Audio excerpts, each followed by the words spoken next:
Hello नमस्कार, मैं Gaurav Bhardwaj YouTube channel math with Gaurav Bhardwaj पे आप लोगों का तहे दिल से स्वागत करता हूं। और आप जैसे कि आज जानते हैं कि आज आपका चलने वाला है जो आपका ऐप पे टेस्ट चला था, ऑनलाइन टेस्ट सेट नंबर 2। ठीक है मेरे भाई, तो सेट नंबर 2 का आज आपका डिस्कशन क्लास होगा। तो सारे लोग कॉपी पेन के साथ तैयार हो जाएं। आज आपका चलने वाला है सेट नंबर 2 का डिस्कशन। ठीक है भाई मेरे दोस्त, तो सबसे पहले आप इस वीडियो को लाइक करो और अगर आप सब्सक्राइब नहीं किए हो तो पहले आप सब्सक्राइब कर लो और फिर हम देखते हैं सवाल को। और शेयर भी कर दो, थोड़ा शेयर भी कर लो, इतना आप कर लो तो एकदम आराम से देखेंगे। कल का सेट काफ़ी अच्छा सेट था, जिसमें काफ़ी अच्छे सवाल देखने को मिले, तो आप भी बनाए होंगे। और कल का हाईएस्ट नंबर आपका था 35 नंबर, तो आप सब जानते हैं, ग्रुप में हमने शेयर किया था। तो आइए स्टार्ट करते हैं आज का क्लास, आपका समय बर्बाद ना करते हुए। तो आइए देखिए, सवाल काफ़ी अच्छा सवाल है, पहले आप खुद से भी ट्राई कर सकते हो और आप लाइव चैट में बता सकते हो कि क्या होगा इस सवाल का आंसर मेरे भाई। तो आइए दोस्त देखो भाई, एकदम ध्यान से देखते चलो कि सवाल क्या होगा। तो आइए देखते हैं। ये सेट 2 नंबर, सेट 2 ऑनलाइन टेस्ट जो ऐप में चलता है। जो लोग टेस्ट नहीं देते हैं उनसे आग्रह होगा कि आप टेस्ट दें, इससे आपका एक वे बना रहेगा। आप लॉकडाउन पीरियड में भी अगर आप टेस्ट देते रहेंगे तो आपका स्पीड बरकरार रहेगा, क्योंकि आपको भी पता है कि अभी स्कूल वगैरह या ट्यूशन वगैरह खुलने में अभी वक्त या टाइम लगने वाला है मेरे दोस्तों। तो आप इतना कर लो और सबसे पहले आप इस चीज़ को करो। ठीक है भाई मेरे, तो आइए स्टार्ट करते हैं, सवाल को पढ़ते हैं भाई मेरे। देखो दोस्त मेरे, सवाल बोल रखा है कि एक वस्तु को 1134 में बेचने पर, ये सवाल भाषा पर डिपेंड कर रहा है। अगर आपको भाषा समझ में आ गया तो सवाल एकदम आसान है और आपके लिए बहुत इजी है। देखो बोल रहा है एक वस्तु को 1134 में बेचने पर अन्नू को होने वाली हानि इस वस्तु को 10% लाभ पर बेचने से होने वाले लाभ के बराबर है। यदि वह वस्तु 1354 रुपया 50 पैसा में बेचती तो उसका लाभ प्रतिशत ज्ञात करो। अब समझो पहले एक बात को, आपको पता है लाभ और हानि हमेशा किस पे होता है? सीपी पे होता है। सबको मालूम है ये बात कि लाभ और हानि सीपी पे होता है।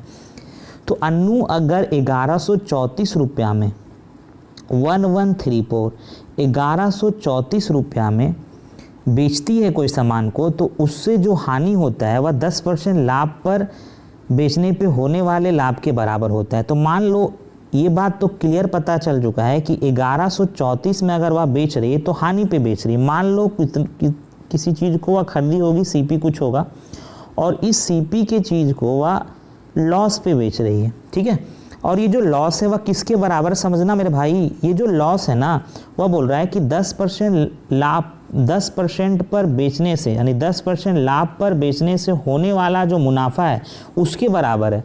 मतलब ये बात कन्फर्म आपको पता चल गया होगा कि जो लॉस है वह 10% के बराबर है। अब आप बोलोगे सर ये मेरे दिमाग में नहीं घुसा, हमने यहाँ से डायरेक्ट कर लिया कि जो लॉस है वह 10% का लॉस हो रहा है, क्योंकि सवाल में देखो क्या बोला कि 10% लाभ पे बेचने पे जितना का मुनाफा होगा वही तो उसके हानि के बराबर है। देखो ध्यान से इस लाइन को पढ़ो, हानि पर बोल रहा अन्नू को होने वाली हानि इस वस्तु को 10% लाभ पे बेचने पे जितना का मुनाफा होता है उसके बराबर है।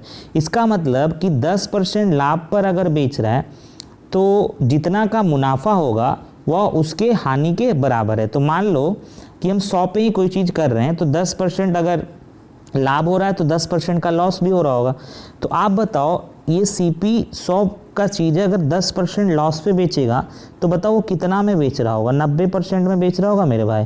तो क्या यही 90% 1134 के बराबर है मेरे दोस्त? तो बराबर होगा, क्योंकि आप पढ़े हैं प्रॉफिट लॉस। अगर आप प्रॉफिट लॉस नहीं पढ़े हैं तो हम प्रॉफिट लॉस आपको पढ़ाएंगे, या अगर आप पुराना वीडियो देखना चाहते हैं तो इस चैनल के प्लेलिस्ट में आप जाइएगा, वहाँ पर आपको प्रॉफिट लॉस का पुराना वीडियो भी मिल जाएगा।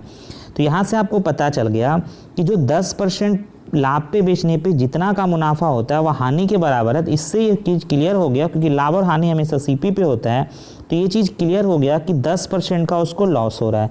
तो 100 का चीज़ अगर 10% लॉस पे बेचेगा तो इसका मतलब 90% में बेचेगा, और यही 90% का वैल्यू जो है वह 1100 कितना है 34 है। तो जब आप यहाँ से 100% का मान निकालोगे, क्योंकि 100% यहाँ से सीपी आ जाएगा, तो ये निकल जाएगा 1260 रुपया। मतलब 1260 इसका सीपी आया, और यही 1260 के चीज़ को बोला यदि वह वस्तु को 1354 रुपया 50 पैसा में बेचता तो उसका लाभ प्रतिशत क्या होता। मतलब यही 1260 रुपया की चीज़ को वह 1354 रुपया 50 पैसा में बेच रहा है। अब खुद बताओ 1260 की चीज़ को अगर 1354 रुपया 50 पैसा में बेच रहा है तो आपको खुद दिख रहा है कि 94.5 का प्रॉफिट हो रहा है। भाई 1260 का चीज़ है उसको इतना में बेच दे रहा है 1354 में, तो इतने का ना प्रॉफिट होगा मेरे दोस्त। तो 94.5 का प्रॉफिट हो रहा है। अब आपसे पूछ रहा है इसका लाभ प्रतिशत बताओ क्या होगा। एकदम क्लियर लाभ प्रतिशत आपसे पूछ रहा है। अब आ जाओ अगला पेज में आप, मतलब कि आपने देखा कि 94.5% का उसको प्रॉफिट हो रहा है और प्रॉफिट हमेशा सीपी पे होता है 1260 पे, और इनटू आप जब 100 करोगे ना तो यहाँ से आपका निकल के आएगा 7.5%। बोलो बात क्लियर कि नहीं क्लियर। यही सवाल का क्या होगा आंसर होगा। तो अब आइए देखते हैं अगला सवाल को। आप इसका स्क्रीनशॉट लेते चलिएगा, कुछ तो है नहीं, एकदम आराम से आप स्क्रीनशॉट ले सकते हैं। तो अब देखो अगला सवाल पे हम आते हैं मेरे भाई। तो अगला सवाल, अब आइए देखते हैं दूसरा सवाल को। ठीक है भाई, आइए अब देखते हैं दूसरा सवाल को। तो क्वेश्चन आपके सामने है, आप देख रहे होंगे क्वेश्चन, ये अलजेब्रा का सवाल है। ये बोल रखा है x² माइनस √7x, √7 है और x जो है ना वो रूट के अंदर नहीं है, +1 बराबर 0, और आपसे ये चीज़ पूछ दिया। तो पहला बात तो आप ये जानो कि x³ प्लस x का पावर -3 को हम लिख सकते हैं x का पावर 3 प्लस 1 अपॉन x का पावर 3 लिख सकते हैं आराम से भाई, ये लिख सकते हैं। अब देखो आप थोड़ा सा, अब ये जो आपको दिया हुआ है ना, इसको अगर आप ध्यान से देखोगे तो ये आपके सामने है x² प्लस √7x प्लस 1 बराबर 0। थोड़ा सा आज मैनेज कर लो इस तरह से। अब आपको ये बात पता होगा कि जब आपको कुछ भी ना समझ में आए ना तो आप दोनों तरफ क्या कर लो ना, x से डिवाइड कर दो। तो जब आप दोनों तरफ x से डिवाइड करोगे तो ये मेरे भाई आ जाएगा x, क्योंकि x² में जब x से डिवाइड करोगे तो x आ जाएगा, और ये जो आ जाएगा वो आ जाएगा √7 प्लस आ जाएगा 1/x, और ये हो गया बराबर में 0। ठीक है भाई। अब यहाँ से आप देख लो, यहाँ से आपको क्या मिला। ठीक है, यहाँ पे माइनस है, ठीक है, एक बार सुधार लेना। यहाँ पे जो है ना, यहाँ पे ये माइनस है। ठीक है, तो ये भाई ये माइनस है और ये माइनस है, तो यहाँ से आ गया x प्लस 1/x बराबर -1, -√7 उधर गया तो प्लस √7, ये चीज़ आ गया। अब थोड़ा सा इस बात को ध्यान से देखना, हम अगला पेज में आ रहा है, आप इसका स्क्रीनशॉट ले सकते हैं। अब जैसे हम नेक्स्ट पेज में देखते हैं, आपने क्या निकाला, आपने निकाला x प्लस 1/x बराबर √7। अब एक बात आपको पता होगा कि x प्लस 1/x बराबर अगर a है तो आप सब जानते हैं कि x³ प्लस 1/x³ बराबर होता है AQ माइनस 3a। बोलो यहाँ पे सुधार लेना 3a। अब देखो AQ माइनस ये 3a है, ठीक है, ये क्या है AQ माइनस 3a। अब देखो क्या हम इसको x³ प्लस 1/x³ बराबर हम लिख सकते हैं √7 का क्यूब माइनस 3√7। तो जब आप इसको सॉल्व करोगे तो 4√7 इस सवाल का क्या होगा आंसर होगा, क्योंकि √7 का क्यूब हो जाएगा 7√7 और इसमें से आपका 3√7 गया, तो 4√7 इस सवाल का क्या होगा भाई मेरे उत्तर होगा। और 4√7 जो आपका है वो आपको दिख रहा option number A. Option number A इस सवाल का राइट आंसर होगा। ठीक है, अगला सवाल पे अब हम आते हैं। आइए देखते हैं इस सवाल को। सवाल आपके सामने, एक वृत्त ABC की भुजा BC को बिंदु P पर स्पर्श करता है और साथ ही यह AB और AC के बढ़ाने पर क्रमशः Q और R पर स्पर्श करता है। ट्रायंगल ABC का दोस्त मेरे पेरीमीटर दे रखा है 26.4, तो AQ की लंबाई आपसे पूछ रहा। अगर हम सवाल को डायरेक्ट देखें तो इस सवाल का उत्तर होगा 13.2, यानी 26.4 का आधा 13.2। अब आप बोलोगे सर ऐसा क्यों, तो बेसिकली आप ऐसे जानो, एक ट्रायंगल है ये ABC, तो ABC एक ट्रायंगल है। अब इसको और इसको बढ़ा दिया गया है और ये एक सर्कल खींचा गया, और ये जो सर्कल है भाई मेरे अच्छा से बना ले। तो BC को जो सर्कल है वह P पे स्पर्श कर रहा है, ठीक है। थोड़ा ढंग से बना लीजिए इसको, अगला पेज में बनाते हैं। एक ट्रायंगल है मेरा ABC, ऐसे ABC एक ट्रायंगल है, ये A, ये B और ये C। इस वाले को बढ़ाया गया है और इस तरह से एक सर्कल है, इसको यहाँ पे P पे, इसको यहाँ पे Q पे और इसको यहाँ पे R पे स्पर्श करता है। तो पहला बात तो आप जानते हो कि स्पर्श रेखाएं, वृत्त के बाहर कोई पॉइंट P से अगर कोई रेखा खींचा जाए सर्कल पे तो स्पर्श रेखाएं बराबर होती है, तो ये बराबर होता है। तो सिंपल सा बात है कि अगर ये x होगा तो ये भी x होगा, अगर ये y होगा तो ये भी मेरे दोस्त y होगा। तो बेसिकली आप ऐसे समझो, क्या समझोगे, यहाँ पे मिटा रहे हैं कि यहाँ पे आप समझो, क्या समझोगे, देखो कि जो AB है प्लस जो BP है प्लस जो PC है प्लस जो AC है, AC, ये टोटल पेरीमीटर हो गया ये जो 26.4 है। अब अगर AB और BP को देखोगे, AB और BP को देखोगे, ठीक है, तो हम AB और BP के जगह पे, क्योंकि ये x है तो ये भी x है, तो क्या हम AB प्लस BP, ये आपका है, ये कितना है भाई, ये BP x है, BP देखो यहाँ पे x यहाँ लिख देते हैं, और PC y है, PC क्या है भाई, ये PC y है। तो इसको ध्यान से देखो, क्या हम AB प्लस BP को लिख सकते हैं, AB प्लस x को हम लिख सकते हैं, ये AQ लिख सकते हैं। और उसी तरह AC प्लस y, ये जो है भाई मेरे AC है, और PC के जगह पे आपने क्या लिखा, यहाँ पे ऊपर लिखा हमने, ये किसके बराबर है, y के बराबर है।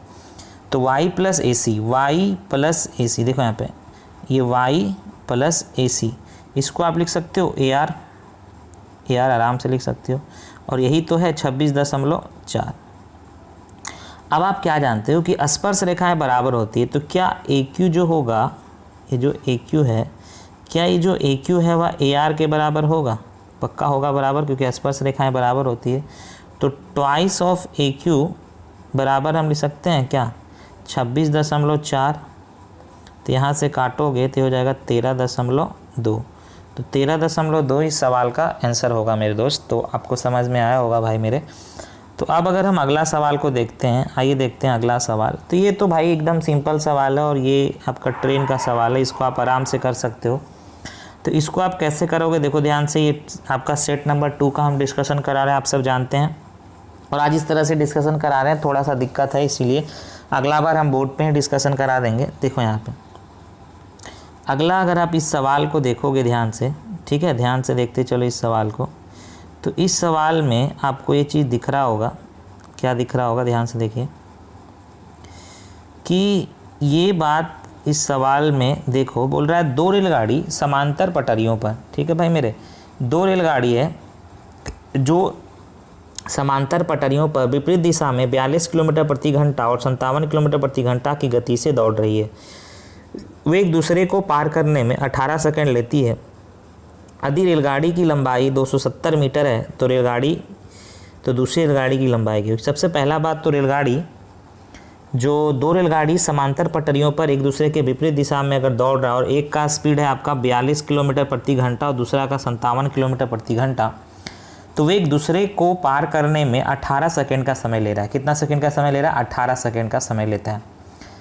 तो अगर कोई रेलगाड़ी एक दूसरे को पार करे तो पहला बात तो आप ये जानते हो कि वह अपना लंबाई तो पार करेगा ही करेगा, साथ ही साथ उसकी लंबाई को भी पार करेगा। तो मान लो एक ट्रेन की लंबाई L1, दूसरा ट्रेन की लंबाई L2, तो एक दूसरे को पार करेगा, और आपको पता है दोनों का डायरेक्शन अपोजिट है, तो अपोजिट डायरेक्शन में रिलेटिव वेलोसिटी काम करता है। तो अपोजिट में जो रिलेटिव वेलोसिटी होता है, अपोजिट में जो रिलेटिव वेलोसिटी होता है वह क्या होता है, ऐड होता है, प्लस होता है। तो 42 और 57 यहाँ पे आप करोगे तो आपका हो जाएगा कितना, तो 9 और आपका 9, तो 99 होगा ना। तो ये आपका हो गया 99। इसको आप 5/18 से इंटू कर दो, बराबर में यहाँ से आपका निकल के आ जाएगा 18 सेकेंड। ठीक है, क्योंकि मीटर पर सेकेंड में ये 18 सेकेंड। अब देखो यहाँ से हमको ये चीज़ क्लियर हो गया क्या क्लियर हो गया कि एक ट्रेन का लेंथ दे दिया है, दूसरा का पूछ रहा है। एक ट्रेन का दे दिया 270, तो मान लो इसी का लेंथ L1 आपका है जो ये है बाय द वे 270। अब जब आप यहाँ से सॉल्व करोगे, कर लेना सॉल्व, तो क्रॉस गुना करोगे, तो क्रॉस गुना जब आप करोगे, ठीक है, अगला पेज में आते हैं, तो L1 प्लस L2 बराबर, ये नीचे में आया था, इधर आया था आपका 18 और नीचे में आया था, देखो मेरे नीचे में ये जो आया था 99 इंटू 5/18, ये अगर उधर चला जाएगा, ठीक है, क्रॉस गुना होके, तो 99 इंटू 5/18, तो ये 18 से 18 कट जाएगा और यहाँ से आप L1 दिया हुआ था कितना 270, तो L2 जब आप निकालोगे तो आपका आ जाएगा 5 और 4 49, इसमें से 270 चला गया तो यहाँ से 5 2 2 यानी 225 घटा लेना, 495 में से आपका 270 चला गया, क्योंकि 99 इंटू 5 तो 225। ठीक है भाई मेरे, तो 225 ऑप्शन नंबर बी में दिख रहा है और यही सवाल का आंसर होगा। एकदम सीधा था सवाल था कि यदि कोई रेलगाड़ी एक दूसरे को पार करे तो अपनी लंबाई प्लस उसकी लंबाई दोनों को योग को पार करेगी, और उसको पार करने में सवाल में कितना समय लग रहा था, 18 सेकेंड लग रहा था। तो समय बराबर दूरी इतना हो गया L1 प्लस L2 दोनों की लंबाई को, और चाल यहाँ पे रिलेटिव वेलोसिटी होगा क्योंकि एक दूसरे का डायरेक्शन अपोजिट है। तो 42, ये जो 42 और 57 को जोड़ोगे तो 99 किलोमीटर में है और ये 18 सेकेंड में, तो इसको हम 5/18 से बदल के मीटर पर सेकेंड में लाए, उसको पार करने में लगा समय कितना है 18 सेकेंड। बाकी आप इसको सॉल्व कर देना, यहाँ से सॉल्व कर सकते हैं, हम ऐसे कर दिए हैं। तो यहाँ से जब आप सॉल्व करोगे तो यहाँ से अपोजिट में था ऐड हो गया, तो यहाँ से जब आप सॉल्व करोगे तो यहाँ से आपका आ गया, ये है 270, ये L2 का मान निकालें, यहाँ से 18 से 18 कट गया, ये हो गया 495, 99 इंटू 5 और ये 270 उधर गया, तो माइनस करोगे तो 225 इस सवाल का आंसर होगा। अगला सवाल अगर आप देखते हो तो इसको आप कर लेना, इसमें तो कुछ है ही नहीं, इसमें बताने लायक तो कुछ है नहीं, के का मान निकालना है, तो आप आराम से इस सवाल को कर लीजिएगा भाई मेरे, तो इससे आपका उत्तर आ जाएगा। आप देख लीजिएगा करके, इसमें कुछ है नहीं सवाल में। ठीक है, अगला सवाल देखिए। आइए देखते हैं अब इस सवाल को। गोल दे रखा है कि निश्चित धनराशि वार्षिक रूप से चक्रवृद्धि ब्याज किए जाने वाले निश्चित वार्षिक ब्याज दर पर 3 वर्ष में 35,680, ध्यान से पढ़ना, और 6 वर्ष में 53,520 हो जाती है। पहले मामले में इस धनराशि पर चक्रवृद्धि ब्याज निकालने बोल रहा है। ध्यान से देखना, चक्रवृद्धि ब्याज निकालने बोल रहे हैं। तो अगर आप यहाँ से निकालोगे चक्रवृद्धि ब्याज इस क्वेश्चन का, तो आप निकालोगे कैसे, ध्यान से देखो। तो आप ध्यान से देखते चलो कि आप इसका चक्रवृद्धि ब्याज कैसे निकालोगे। तो मान लो कोई धनराशि P होगा। अब ये जो P है, इस P को 3 साल लगते हैं कितना होने में, 35,680 रुपया होने में। और इसी P को देखो यहीं पे लिख रहे हैं, इसी P को कितना होने में, 53,520 रुपया होने में। ठीक है, ये जो 53,520 रुपया होना है, इसी P को इतना होने में 6 साल लग रहा है। तो यहाँ से यहाँ तक अगर 3 साल लग रहा है और ये पूरा यहाँ से यहाँ तक 6 साल लग रहा है, तो यहाँ से यहाँ तक भी 3 साल लग रहा होगा। बोलो बात क्लियर। यानी 53,520 रुपया हो गया, और कितना से हो गया, 35,680 से। मतलब भाई मेरे ये 3/2 गुना हो गया, काट लेना, ये आ जाएगा 3/2। तो ये 3/2 गुना हो गया, यानी 3 साल में अगर ये 3/2 गुना हुआ तो ये भी 3/2 गुना होगा।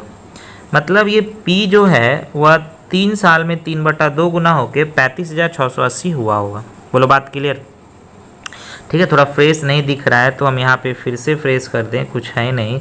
जैसे कोई पी था और ये 3 साल में 35,680 हो गया और यही पी को 6 साल लगा 53,520 होने में, तो अगर ये 3 साल में इतना हुआ तो ये 3 साल में 35,680 से 53,520 होगा, तभी तो 3 साल और 3 साल 6 साल होगा पूरा। तो आप देखो जो हो जाता है उसको हम ऊपर लिखते हैं, तो 53,520 हो गया कितना से, 35,680 से, तो काटोगे तो 3/2 गुना हो गया, तो 3/2 गुना हो गया, तो 3/2 गुना हो गया, यानी यही पी ये 3/2 गुना हुआ तो ये भी 3/2 गुना हुआ, तो पी का 3/2 गुना 35,680 है। तो यहाँ से आप देखोगे तो पी का 3/2 गुना 35,680 है। तो जब यहाँ से आप सॉल्व कर लेना मेरे भाई, पी का जब आप मान निकालोगे तो पी का मान आ जाएगा 23,000 थोड़ा कैलकुलेशन है 786.6। ये तो आपका प्रिंसिपल आ गया, लेकिन सवाल में चक्रवृद्धि ब्याज पूछ रहा है।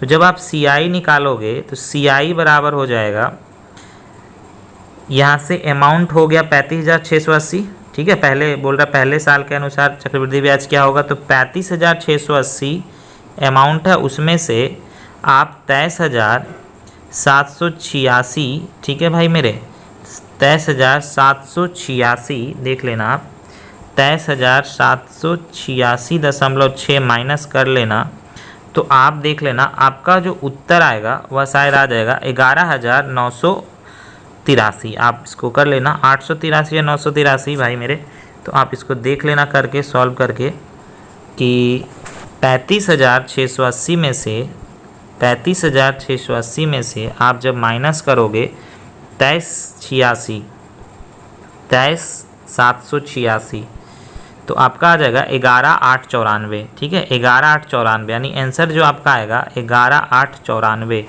तो आंसर आपका ये आ जाएगा 11,894, यानी ये वाला आंसर, क्योंकि ये अप्रॉक्स में लिख रहे हैं ना, क्योंकि यहाँ पे क्या है, यहाँ पे जो आप लाए हैं वह 27,786.6 है। यहाँ से जो आप लेके आए हैं वह ये है, इसमें इसको घटाओगे तो ऑप्शन नंबर बी आपका आंसर आएगा, ठीक है, 11,893। आप अपना देख लेना, यही आएगा आंसर। हम कॉन्सेप्ट आपको समझा दिए, आपको समझ में आ गया होगा कि कोई पी है वो 3 साल में 35,680 हो रहा है और यही पी 6 साल में 53,520 हो रहा है। तो ये 3 साल में इतना हो रहा है, तो ये पूरा 6 साल है यहाँ से यहाँ तक, तो ये 3 साल में इतना हो रहा होगा, तो आप इसको काटोगे तो ये 3/2 गुना हो रहा है। अरे एपी वाला मेथड है, तो अगर ये 3 साल में 3/2 गुना हो रहा है तो ये भी 3 साल में 3/2 गुना हो रहा होगा, ठीक है। आज थोड़ा सा हम इस बोर्ड पे पढ़ाने का कोशिश किए और स्टार्टिंग है तो थोड़ा सा दिक्कत तो होगा ही, थोड़ा घिचमिच हो गया, कोई बात नहीं, समझा दिए हम कॉन्सेप्ट को। तो यहाँ पे दशमलव के पूर्णांक में इंटीजर में पूछ रहा है, तो इसका मतलब ये पी 3/2 गुना होकर 35,686 हो गया, तो पी का 3/2 गुना इतना, तो पी का मान निकाल दिए। अब ये 35,686 जो है वह अमाउंट है, तो अमाउंट में से हम अगर प्रिंसिपल घटा देंगे तो आपका सी आई आ जाएगा शुरू साल का। क्या आ जाएगा सी आई भाई शुरू साल का, तो आ जाएगा आपका ऑप्शन नंबर बी। आप कर लेना इसको, ठीक है, तो आप आराम से कर लेना इसको। देखो अगला जो सवाल है ये है, तो इस सवाल में भाई मेरे कुछ तो है नहीं, अगर आप ध्यान से देखा जाए तो इस सवाल में कुछ नहीं है। देखो ध्यान से, इसको आप क्या कर सकते हो, ये तो सिंपल है भाई मेरा। इस सवाल को अगर आप देखना चाहते हो तो है नहीं कुछ, ये क्या है, एक इसको आप सॉल्व कर लेना, कुछ है नहीं। देखो कैसे सॉल्व करोगे, 7 नंबर जो सवाल है इसको आप लिख लेना कि ये तो है 1, ये 7 प्लस इसको आप तोड़ सकते हो 2 गुना 2 √3 इस वाले को, ठीक है, तो वही है। अब ये 2 को अगर हम अंदर ले जाएंगे तो स्क्वायर हो जाएगा, तो यहाँ पे आ जाएगा, ये पूरा पे रूट है ऐसे, तो 2 इंटू ये अंदर चला गया ये वाला, तो 2 का स्क्वायर 4 या 12, तो ये 2 √12, तो रूट अंडर 7 प्लस 2 √12। अब इसको आप तोड़ोगे तो गुना करने पे 12 हो, जोड़ने पे 7 हो, तो आपके सामने 4 और 3। अब इस पर आप रूट चढ़ा देना, अब यहाँ पे प्लस का साइन है, तो यहाँ से आ गया 2 + √3, ठीक है, ये आ गया। तो यहाँ से ये नीचे वाले का मान निकालिए 1/2 + √3।